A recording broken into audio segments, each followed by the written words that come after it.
हुकूमत की किसानों के साथ नाइंसाफियां थम न सकी। सीजन खत्म होने वाला मगर पास्को गंदम खरीदारी का सिलसिला शुरू न कर सका। गंदम खरीदारी का कोई लाएअमल भी तश्कील न दिया जा सका।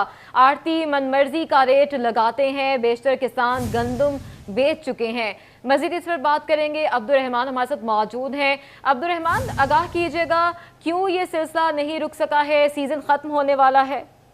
इसके अलावा जंग और चन्यूट के साथ इस बार खासा सौतीला सलूक किया गया कि जहां पर गंदम की खरीदारी अमल में नहीं लाई गई पास्को की जानिब से, और अभी तक इस हवाले से पेशरफ्त नहीं हो सकी। वफाकी हुकूमत ने गंदम खरीदने का हदफ भी ज्यादा बनाया था और हर डिस्ट्रिक्ट से, हर किसान से गंदम का एक दाना खरीदने का वादा किया था, दावा किया था। हर एकड़ से 6 जो है वो मन तक गंदम की खरीदारी करनी थी। ताहम अभी जो है वो कटाई ऑलमोस्ट मुकम्मल होने को है। अभी जो गंदम आड़तियों के पास पहुंच चुकी है और अभी हुकूमत की जानिब से कोई भी पेशरफ्त नहीं हो सकी। स्पेशली फैसलाबाद के हवाले से बात करें तो अभी तक जो है वो 0% पेशरफ्त है। जो किसी भी किस्म की पास्को के हवाले से, कोई भी लिस्टों के हवाले से, किसानों के हवाले से कुछ नहीं हो सका। मजबूरन किसान आड़तियों को मन मर्जी कीमतों पर गंदम फरोख्त करने पर मजबूर है। तो इसी हवाले से फार्मर हमारे साथ मौजूद है। जी बताइएगा, क्या मसला आ रहा है? अब्दुलरहमान भाई, गवर्नमेंट ने अभी तक कोई प्लान नहीं बनाया गंदम की खरीदारी के लिए। 50% से जायद किसान अभी तक गंदम अपनी सेल कर चुके हैं आड़तियों को, और आड़तियों ने अपनी मनमर्जी के रेट लगाए हैं। अब अगर गवर्नमेंट बनाती भी है तो सारा फायदा तो आड़तियों को होगा, किसान को तो कोई फायदा नहीं इसका। इस बार तो किसानों का इतना नुकसान हुआ क्योंकि उन्होंने खाद भी ब्लैक पे रेट पे ली है, गवर्नमेंट के रेट पे नहीं मिली थी। उनका नुकसान बहुत ज्यादा हुआ, उनका खर्चा भी नहीं पूरा हुआ इस बार। जहाँ ये एक बड़ा मसला है कि यहाँ पर किसानों ने ब्लैक में खाद खरीदी और उसके बाद जो है वो पानी लगाया, डीजल यूज हुआ ट्रैक्टर में, मशीनरी में, और उसके बाद इसके साथ ये सलूक किया जा रहा है कि उसकी जो गंदम है वो खरीदने वाला कोई नहीं। आड़ती यहाँ पर 2500 लेकर 3500 तक जहाँ कहीं भी उसकी गंदम का रेट लगे वो बेचने पर मजबूर है। और ये भी कहा जा रहा है कि इस बार उसकी जो कुत्ते जो उसकी यहाँ पर पैदावारी लागत थी वो भी पूरी नहीं हो पा रही, क्योंकि गंदम की फसल तो बेहतर रही है, ताहम जो रेट है वो इतना ज़्यादा कम रहा है कि उसके पैसे भी जो है पूरे नहीं हुए और किसान इंतहाई मायूस दिखाई देता है। और आड़ती के पास जाने के लिए भी इसलिए मजबूर है कि यहाँ पर आने वाली फसल लगा सके। अभी कपास लगानी है, तिल लगाना है, तो इस सिलसिले में जो है वो खादों की भी ज़रूरत होगी, बीजों की भी ज़रूरत होगी। इसके अलावा जो है वो वहाँ पर जितनी भी उधर बुवाई करनी है उसके लिए भी ज़रूरत होगी, ट्रैक्टर भी चलेगा, उसके लिए डीजल लगेगा। तो ये सारे खर्चे जो है वो किसान के लिए पूरे करना लाजम है। बिल्कुल, सारे खर्चे जो है वो किसान के लिए लाजम हो गए। लेकिन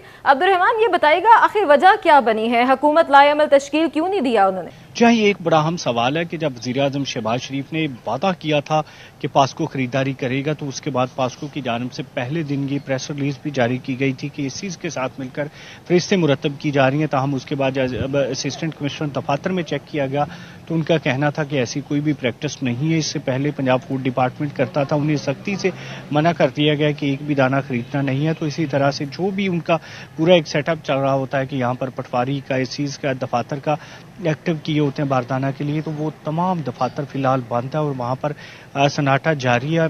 और उन लोगों को मना किया गया है कि कोई भी गंदम खरीदारी नहीं करनी है। हुकूमत अपने ही दावे से पीछे हटी है, अपने ही वादे से पीछे हटी है। नामालूम वजूहात की बिना पर जिन डिस्ट्रिक्ट में पहले पास्को गंदम खरीदारी करता था, जैसे गोचरा, वहाँ पर तो खरीदारी हुई है और पहले जितनी हुई है, लेकिन बाकी तमाम डिस्ट्रिक्ट जहाँ पर कभी भी खरीदारी नहीं हुई वहाँ पर नहीं की जा रही। जंग, चन्योट, फैसलाबाद इस हवाले से बड़े बदकिस्मत रहे हैं कि यहाँ पर पास्को ने एक दाना भी गंदम का नहीं खरीदा, कोई लायामल भी तश्कील नहीं दिया गया, और अभी तक जो है वो आज की तारीख तक कोई भी प्लान भी नहीं किया गया कि गंदम इस रेट पर खरीदनी है, जिस वजह से मायूस होकर जो किसान है वो आड़तियों के पास जाने पर मजबूर है। किसान मायूस होकर ताकि उसके पास कुछ पैसे आ जाए और अगली फसल लगा सके। किसानों का इस हवाले से क्या कहना है? जो किसान है कि हुकूमत खरीदारी में कदम आगे क्यों नहीं बढ़ा रही? क्या कोई रेट सेट नहीं किया जा रहा आपस में किसान और हुकूमत के दरमियान? देखिए जी, रेट फिक्स 3900 रुपये किया जा चुका है। अब हुकूमत का मसला ये है कि पंजाब हुकूमत का मौक़िफ़ है कि उनके पास गंदम इतनी ज़्यादा मौजूद है कि उनके पास रखने के लिए जगह नहीं है, गोदाम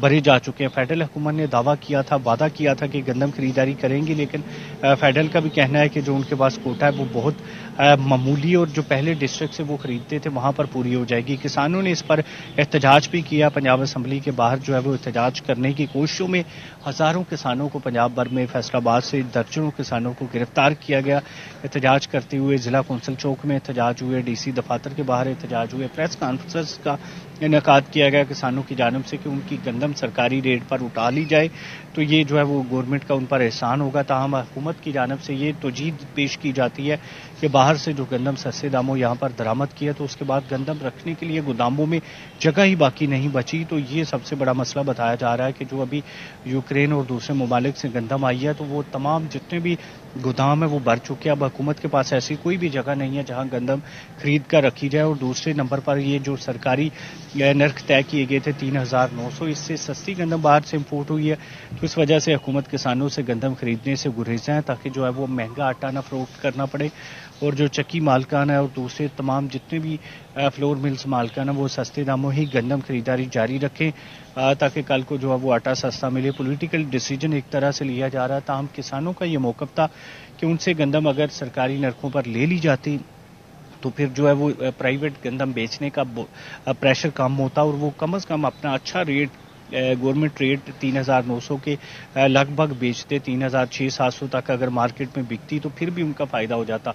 मसला तब बना कि जब 2,500 तक भी जो है वो मार्केट में रेट गिर गया और 2,500 में भी जो है वो आड़तियों ने लेना गवारा नहीं किया। जो भी किसान मंडी में गंदम ले आता था उसकी मजबूरी होती थी कि क्योंकि उसके पास ट्रैवलिंग का पैसा जो है वो लग चुका था, उसकी फ्यूल लग चुकी थी, तो वो मजबूरन गंदम बेचकर चला जाता था जिस भी रेट पर आड़ती चाहता था। तो ये तमाम मसाइल थे जिनकी वजह से जो गंदम है उसका बहरान सर चढ़कर बोलता रहा। किसानों ने कई दिनों तक जो गंदम है खुले आसमान तले रखी, अपनी जो है वो फसलों में ही ज़ख़ीरा किए रखी ताकि अगर कोई रेट मिलता है तो उधर से ही भिजवा दी जाए, क्योंकि जो 5-10 एकड़ जिन्होंने लगाई थी उनके पास रखने के लिए जगह मौजूद नहीं है। जिस भी किसान साथ बात हुई तो उसका यही मौक़िफ़ था कि 300-400 मन जो है वो गंदम पड़ी हुई है, कोई भी आड़ती मुनासिब रेट पर खरीदने के लिए तैयार नहीं है। पास्को या पंजाब फूड डिपार्टमेंट की जानिब से भी इनकार किया जा चुका और हुकूमत के बाद अब वो मजबूर हैं कि निजी सेक्टर को बेचें और निजी सेक्टर अब जो है वो उनकी एक तरह से खाल उतारने के चक्करों में, अपनी मर्जी के रेट्स पर लेने के चक्करों में फ्लोर मिल मालकान भी तनकीद कर रहे हैं हुकूमत पर कि हुकूमत की वजह से ये जो इशू बना हुआ है इसकी वजह से उनके पास गंदम का ज़ख़ीरा तो आया। बिल्कुल, जो इशू बना हुआ है इसकी वजह से किसान जो हैं वो पिस गए हैं, ज़्यादा लॉस किसानों का हो रहा है। अब्दुल रहमान हमें तफसीलन अपडेट कर रहे थे, बहुत शुक्रिया। फैसलाबाद में सस्ते इतवार बाजार की किल्लत ने मतवस्त तबके को परेशान कर दिया है। शहर भर में आवाम को महज 2 सस्ते बाजार मैसर हैं। शहरियों ने सूसा रोड के मॉडल बाजार को बहाल करने की अपील कर दी है। मजीद जानते हैं, शराज भट्ट हमारे साथ मौजूद हैं। शराज, क्या तफसीलात हैं? देखिए, ये वो मॉडल बाज़ार है जहाँ पे इस वक्त मैं मौजूद हूँ, जो कि जुम्मे के रोज़ तो लगता था और इसके साथ साथ रमज़ान में भी लगाया जाता था, लेकिन इतवार के रोज़ ये बाज़ार जो है वो सूना होता है। यहाँ पर स्टॉल्स मौजूद होते हैं और लेकिन उसके बावजूद वो स्टॉल्स जो हैं वो बंद पड़े हैं और ये बाज़ार जो है इतवार के दिन जो है वो वीरानियों का यहाँ डेरा होता है। और शहरियों की जानिब से यहाँ पर जो बाज़ार लगाते हैं उनकी जानिब से हुकूमत वक्त से, ज़िला इंतज़ामिया से, डिस्ट्रिक्ट गवर्नमेंट से अपील की जा रही है कि इन बाज़ारों को इतवार के दिन भी जो है वो खोला जाए ताकि लोग ज़्यादा से ज़्यादा फैसिलिटेट हो सके, चूँकि यहाँ पर सस्ती आइटम्स मौजूद होती हैं, सब्ज़ी, फ्रूट, दालें और इसके साथ साथ दीगर अशिया खुर्दनोश, जिससे लोग जो है फ़ायदा उठाते हैं। हमारे साथ वो शहरी मौजूद से गुफ्तगू करते हैं। अस्सलाम वालेकुम। वेलकम। कैसे हैं आप? अल्हम्दुलिल्लाह। अच्छा, आप बताइए, ये बाज़ार जो है इतवार के दिन क्यों नहीं लगाया जाता? इस पर आप इंतज़ामिया से क्या अपील करेंगे? अपील करते हैं इतवार को लगना चाहिए, सहूलत है बाज़ार की, और जुमे को लगता है, सस्ता होना चाहिए हर चीज़। इसीलिए गर्मी होती है, वाम दूर जाती है, इसलिए मदीना टाउन में जो है ना इतवार को भी लगना चाहिए। इतवार को जुमे के रोज़ जब लगता है यहाँ पर लोगों को सस्ती अशिया मिलती हैं, लोग मुस्तफ़ीद होते हैं, लोग आते भी हैं यहाँ पर, मुतवसत तबका आता है। आते हैं, हर चीज़ सस्ती होती है। जो मदीना टाउन है दूर दूर से भी आते हैं इधर से। ये सहूलत बाज़ार है। महंगाई बहुत है बाहर, बाहर तो महंगाई बहुत है, उधर चेक आके करना चाहिए आपको। फ्रूट सस्ता होना चाहिए, बिजली सस्ती होनी चाहिए, खाने पीने की चीज़ें और सस्ती होनी चाहिए, कोई चेकिंग वाला नहीं आता। ठीक है। मेरे अगर कैमरा मैन अशफाक बुखारी आपको दिखाएं तो यहाँ लिखा हुआ है रमज़ान सस्ता बाज़ार। तो ये रमज़ान के दिनों में लगाया जाता है और बड़े भरपूर तरीके से लगाया जाता है। एक तो ये आइडियल पोजीशन है, आइडियल ज्योग्राफिकली बात किया जाए, फैसलाबाद का बिल्कुल सेंटर है, सूसा रोड है, जड़ावाला रोड भी इससे मुंसलिक है और उसके साथ साथ डी ग्राउंड भी मुंसलिक है, पीपल्स कॉलोनी भी मुंसलिक है, उसके साथ साथ शहर की मेन शाहराएँ जो है वो यहाँ आके जुड़ती हैं। यही वजह है कि ये बड़ी आइडियल जगह है जहाँ पर बाज़ार लगाया जाना चाहिए ताकि मुतवस्सित तबका यहाँ से मुस्तफ़ीद हो सके। काउंटर्स मौजूद होते हैं, मेरे कैमरामैन अशफाक बुखारी अगर आपको दिखाएं, ये प्रॉपर एक बाज़ार है जो कि 4 दीवारी के साथ बाज़ार मौजूद है। उसके बावजूद यहाँ पर इतवार के रोज़ ये नहीं लगाया जाता, जिस पर फैसलाबाद के शहरी, ताजर बरादरी और छोटे ताजर जो ख़ास तौर पर अपील कर रहे हैं कि इन बाज़ारों की रौनकों को बहाल करने के लिए इतवार के रोज़ भी लगाया जाए। चूँकि यहाँ पर जो स्टॉल लगता है वो स्टॉल मालिक जो है वो सिर्फ एक दिन अपनी कमाई करता है और एक हफ़्ता उसने चलानी होती है। तो अगर इतवार का रोज़ भी उसको मिल जाएगा तो उसके लिए एक बड़ा बेनिफिट हो जाएगा, उसके लिए बड़े इसकी फ़वाइद होंगे और इसके समरात से वो मुस्तफ़ीद भी हो सकता है। तो लिहाजा इस वक्त अपील की जा रही है फैसलाबाद के शहरियों से कि इन बाज़ारों की रौनकों को इतवार के रोज़ भी बहाल रखा जाए ताकि यहाँ से शहरी जो है वो फ़ायदा उठा सकें। जी अच्छा, ये भी बताइएगा कि ताजरों के साथ मीटिंग नहीं होती हुकूमती नुमाइंदों की जिसमें ये सब डिस्कस हो सके, क्योंकि हम देख रहे हैं फैसलाबाद में महज 2 सस्ते बाज़ार लगाए जाते हैं और शहरी डिमांड करते हैं कि बाज़ार जो हैं वो ज़्यादा होने चाहिए सस्ते। देखें, आपने बिल्कुल सही बताया कि यहाँ पर शहर में सिर्फ 2 बाज़ार लगाए जाते हैं। एक बाज़ार जो है वो कलीम शहीद पार्क में लगाया जाता है गुलाम मोहम्मदाबाद में, और दूसरा बाज़ार जो है वो लगाया जाता है पहाड़ी वाली ग्राउंड के करीब। और ये वो बाज़ार है जिसकी डिस्ट्रिक्ट गवर्नमेंट जो है वो निगरानी भी कर रही होती है और यहाँ पर स्टॉल्स मालिकान को बाकायदा इजाज़त मिलती है बाज़ार लगाने की। लेकिन अगर बात की जाए 70-80 लाख की आबादी के शहर के लिए ये सिर्फ 2 बाज़ार काफ़ी नहीं है, यहाँ पर मज़ीद बाज़ार भी लगने चाहिए। और जिस तरह से आपने बताया कि मीटिंग या मुतालबात जो ताजरों की जानिब से बेबहा किए जाते हैं और ताजरों की जानिब से, सनतकारों की जानिब से और ख़ास तौर पर जो बाज़ार के अतराफ़ लोग हैं उनकी जानिब से ये बताया जा रहा है यहाँ से कि उन्होंने डिस्ट्रिक्ट गवर्नमेंट को तहरीरी तौर पर भी लिखा है कि इस बाज़ार को इतवार के रोज़ भी बहाल रखा जाए ताकि शहरी यहाँ से फ़ायदा उठा सके। चूँकि यहाँ पर जो चीज़ 50 रुपए की मिलेगी वो बाज़ार में यानी ओपन मार्केट में 80 रुपए की होगी, 70 रुपए की होगी। तो 20-25 रुपए, 15 रुपए, 10 रुपए का जो सब्सिडी होती है किसी एक आइटम के ऊपर, वो एक गरीब और मुतवस्सित तबके के लिए बहुत ज़्यादा होती है और बड़ी मायने रखती है। तो एक दूर दराज से लोग अगर आते हैं, 1 महीने की, 1 हफ़्ते का सामान अगर ख़रीदते हैं, उनको 100, 150, 200, 300, 500, 1000 रुपये बचत हो जाती है, तो बहुत बड़ी बचत होती है।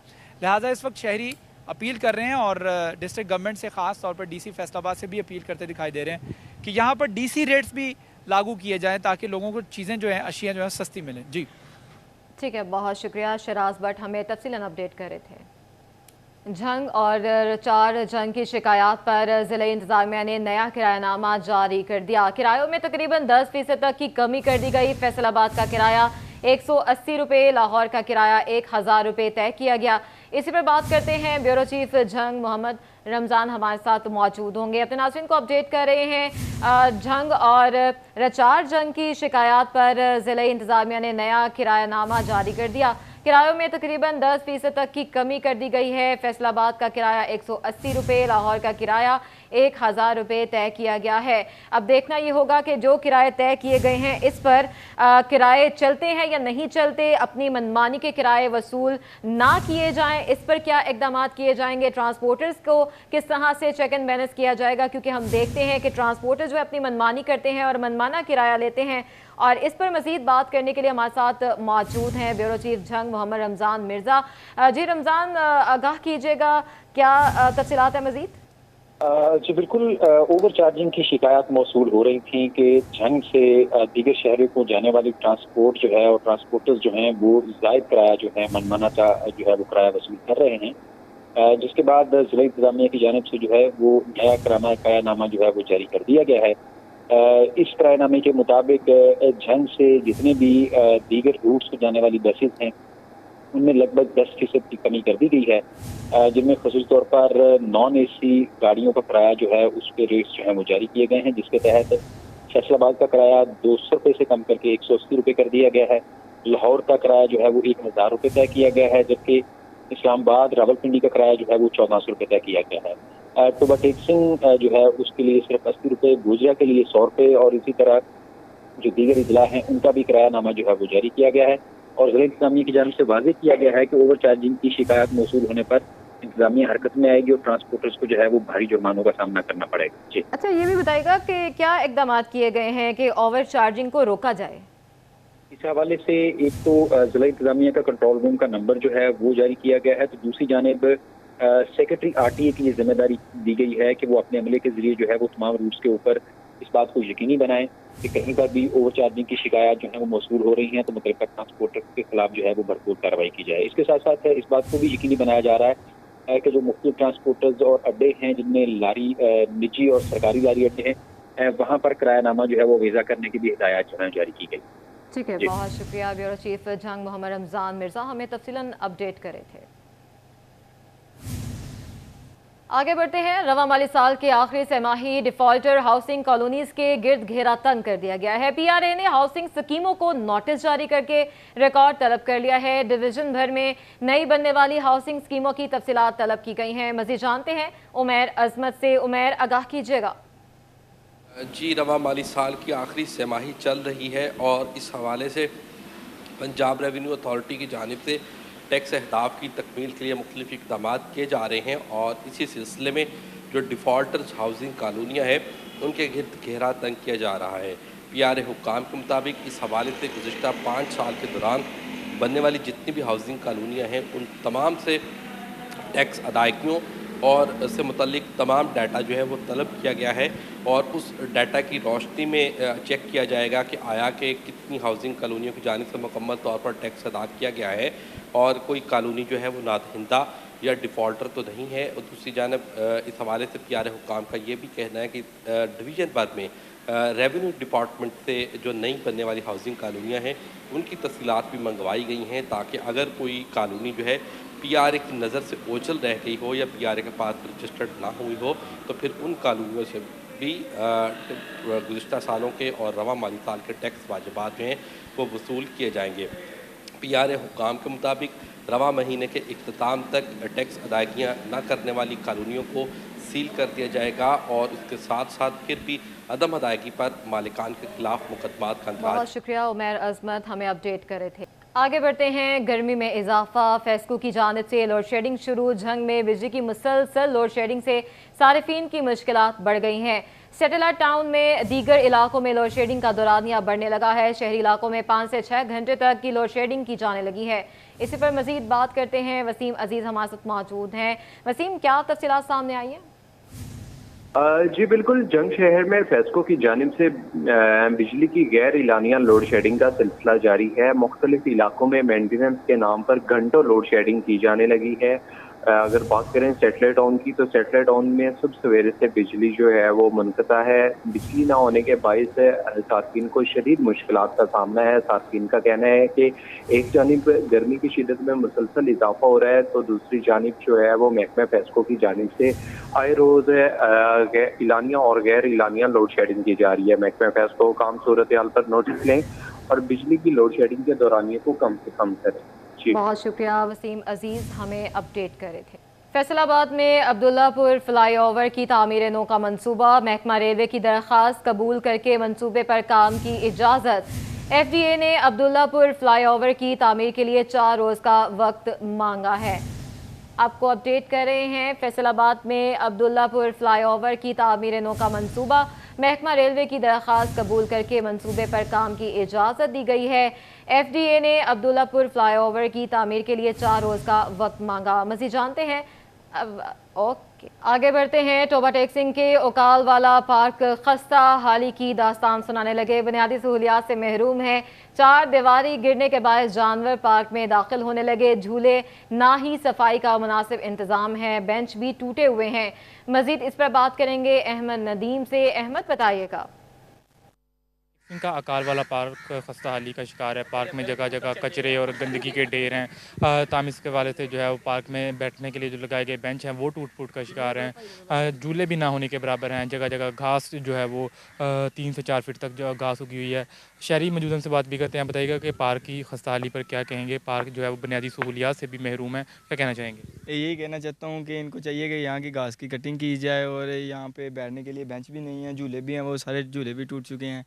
उनको चाहिए कि झूले भी सी करें और ये घास की कटिंग करें और ये रास्ते देखें, सब टूट फूट का शिकार हैं, ये दरख्त भी सब टूटे हैं। ये चाहिए कि सब कुछ ना इनकी सफाई की जाए और हमारे खेलने के लिए ये जगह कुशादा हो जाए। लोग आते हैं यहाँ से वापस चले जाते हैं क्योंकि ये देखें ना घास बहुत ज़्यादा है, ना बैठने के लिए जगह है, ना बेंच ठीक है।